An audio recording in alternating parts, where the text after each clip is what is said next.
नागपुरात सर्व सुविधांनी युक्त जागतिक दर्जाचं कन्व्हेन्शन सेंटर उभारण्यात येणार आहे।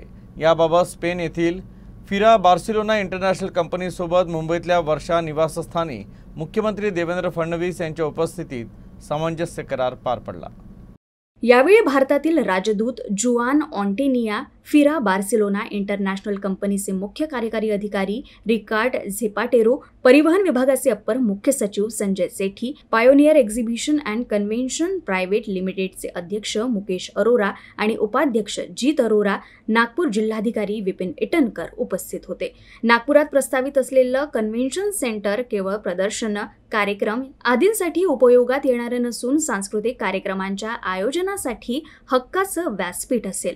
नागपूरचा इतिहास या कन्व्हेन्शन सेंटरच्या माध्यमातून येथे आलेल्या प्रत्येकाला कळावा, अशा पद्धतीनं कन्व्हेन्शन सेंटरची अंतर्गत रचना असणार आहे। हे सेंटर अत्यंत आकर्षक, आधुनिक तंत्रज्ञानानं युक्त आणि पर्यावरणपूरक वास्तूंचं मूर्तिमंत उदाहरण ठरेल, अशी माहिती मुख्यमंत्री देवेंद्र फडणवीसांनी दिली। भारताचे प्रधानमंत्री नरेंद्र मोदी आणि स्पेनचे प्रधानमंत्री पेड्रो सांचेज यांच्यात चांगले संबंध आहेत।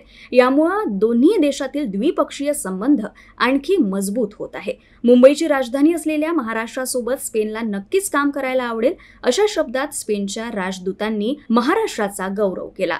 फिरा बार्सिलोना इंटरनॅशनल कंपनीच्या वतीनं मुख्य कार्यकारी अधिकारी रिकार्ड झेपाटेरो यांनी सादरीकरण केलं। यावेळी नागपूर जिल्हाधिकारी आणि फिरा बार्सिलोना इंटरनॅशनल कंपनीसोबत सामंजस्य कराराचं आदान प्रदान करण्यात आलं।